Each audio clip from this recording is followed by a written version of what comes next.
Hello दोस्तों, pregnancy के दौरान हाइपरथायरॉयडिज्म अपने आप में एक चैलेंजिंग इशू है। जब किसी प्रेग्नेंट फीमेल को थायराइड लेवल्स बढ़ जाते हैं तो उसको मैनेज करना मुश्किल होता है। इसकी इंपॉर्टेंस क्या है, क्यों मैनेज करना जरूरी है, क्या इसके चैलेंजेस है और क्या यूजफुल टिप्स है, इसको मैनेज करने के लिए आज इन सारी चीजों पर बात करेंगे। प्रेगनेंसी में हाइपरथायरॉयडिज्म आज का टॉपिक है, इंपॉर्टेंट टॉपिक है। अक्सर इसमें काफी इंपॉर्टेंट इश्यूज आते हैं जिसके बारे में हम बात करेंगे और इसकी रेलेवेंस क्या है, ये सारी चीजों पर आज हम बात करेंगे। टॉपिक पर जाने से पहले जो लोग हमारे चैनल पर नए हैं उन्हें रिक्वेस्ट करूंगा कि चैनल को सब्सक्राइब करें, वीडियो को लाइक करें, शेयर करें, फॉलो करें, कमेंट करें, पूरा देखें। टॉपिक बहुत ही इंपॉर्टेंट है। इसमें सबसे पहले हम बात करेंगे इसकी इंपॉर्टेंस क्या है हाइपरथायरॉयडिज्म को मैनेज करने की। इसके बाद हम बात करेंगे इसमें क्या इंपॉर्टेंट इश्यूज या प्रॉब्लम्स या चैलेंजेस आते हैं और लास्ट में मैनेजमेंट करने की स्ट्रैटेजीज पर हम बात करेंगे, हमारा फाइनल वर्डिक्ट डिस्कस करेंगे। इसलिए वीडियो को एंड तक देखिएगा। तो बिना समय बिगाड़े चलिए शुरू करते हैं पॉइंट वीडियो।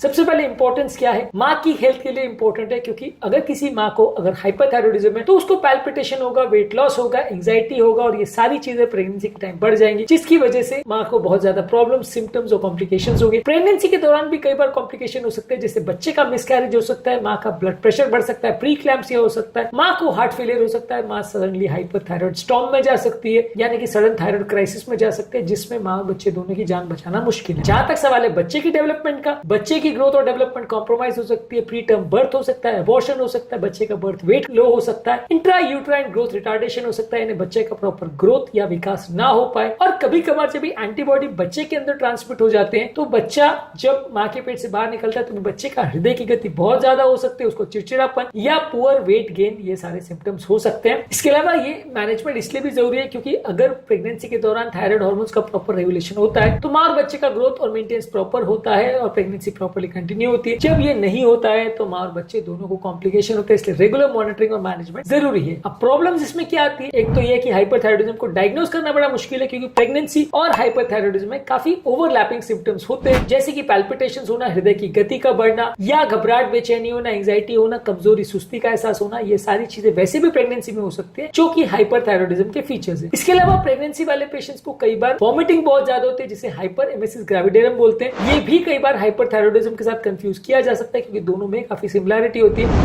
हाइपरथायरॉयडिज्म वाले पेशेंट्स में भी अर्ली प्रेगनेंसी में बहुत ज्यादा वॉमिटिंग, नोजिया हो सकता है, तो हाइपर एमेसिस ग्रेविडेरम यानी प्रेगनेंसी में वॉमिटिंग जो उसके साथ इसे कंफ्यूज कर सकते हैं। इसके अलावा मेडिसिन का देना बड़ा मुश्किल है, क्योंकि कई एंटी थायराइड मेडिसिन है, खासकर जो मेथिमेजोल, कार्बिमेजोल सबसे कॉमनली यूज होता है, वो अगर पहले ट्राइमेस्टर में बच्चे को देते हैं तो बच्चे में विकृति पैदा हो सकते हैं, बच्चा डिफॉर्म पैदा हो सकता है, उसको परमानेंट डिफेक्ट्स हो सकते हैं जिसे बाद में करेक्ट नहीं कर सकते। इसलिए पहले 3 महीने थोड़ा सा क्रूशियल है। इसका रिस्क बहुत ज्यादा नहीं है, लेकिन डेफिनेटली इसमें रिस्क होता है। इसके अलावा प्रेगनेंसी के दौरान दवाइयों के डोजेस को एडजस्ट करना थोड़ा मुश्किल आता है, क्योंकि प्रेगनेंसी के टाइम थोड़ा सा थायराइड लेवल्स फ्लक्चुएट करते हैं, बॉडी में बहुत सारे नए तरह के प्रोटीन्स और एंटीबॉडीज बनते हैं जो थायराइड हार्मोन के लेवल्स को सिग्निफिकेंटली चेंज कर सकते हैं। इसके अलावा प्रेगनेंसी के दौरान बार बार डोजेस को चेंज करना भी पड़ता है। हर ट्राइमेस्टर के हिसाब से बॉडी के प्रोटीन लेवल्स, वॉल्यूम लेवल्स और हार्मोनल लेवल्स सिग्निफिकेंटली चेंज करते हैं। इसलिए प्रेगनेंसी के टाइम हार्मोनल लेवल्स को मैनेज और मेंटेन करना ज्यादा मुश्किल होता है, ज्यादा प्रॉब्लम्स होती है और ज्यादा साइड इफेक्ट्स दवाइयों के होने का चांस ज्यादा रहता है। जो कॉमनली दवाइयां यूज होती है उसमें मेथिमेजोल अगर पहले ट्राइमेस्टर में दिया जाए तो बच्चे में शारीरिक विकृतियां पैदा कर सकता है। और इसके अलावा जो प्रोपाइल थायरोसिन मेडिसिन यूज होती है वो बच्चे में विकृति तो उतनी नहीं करता है, लेकिन वो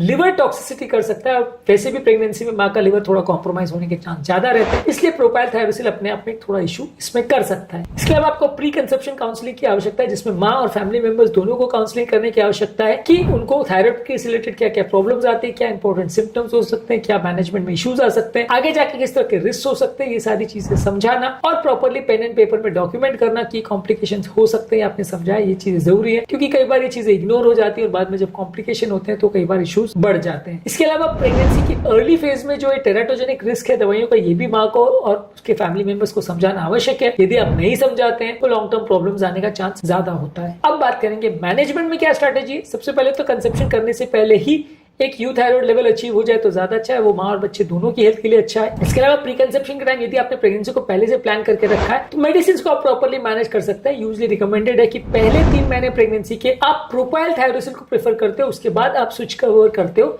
मेथिमेजोल या कार्बिमेजोल में, जो कि कॉमनली ज्यादा यूज की जाने वाली दवाइयां हैं। ये दवाइयां पहले ट्राइमेस्टर में बच्चे को नुकसान कर सकते हैं, इसलिए पहले ट्राइमेस्टर में प्रोपाइल थायरोसिन यूज करते हैं।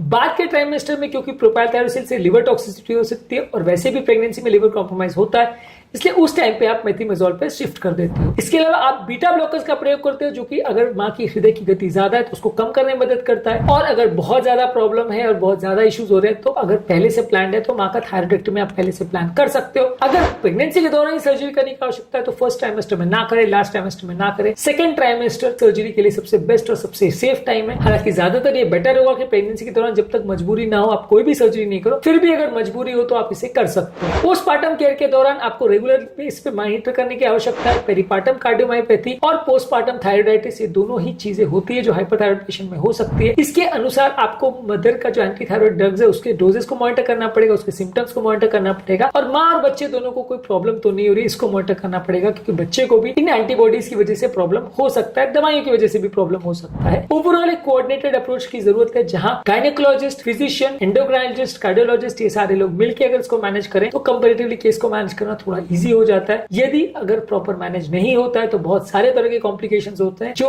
कई बार परमानेंट डैमेज भी छोड़ सकते हैं। तो प्रेगनेंसी के दौरान हाइपरथायरॉइडिज्म मैनेजमेंट अपने आप में एक बड़ा इशू है, आज हमने इसको डिस्कस किया। प्रेगनेंसी में हाइपोथायरॉइडिज्म के क्या इश्यूज होते हैं उसको हमने अलग वीडियो में डिस्कस किया, उसे भी जरूर चेकआउट करें। प्रेगनेंसी में बाकी हार्मोनल लेवल्स में क्या फ्लक्चुएशन आते हैं इसको भी हमने अलग वीडियो में डिस्कस किया है, ये भी आप चेकआउट कर सकते हैं। टॉपिक एंड करने से पहले जो लोग हमारे चैनल पर नए हैं उन्हें रिक्वेस्ट करूंगा चैनल को सब्सक्राइब करें, वीडियो को लाइक करें, शेयर करें, फॉलो करें, कमेंट करें, पूरा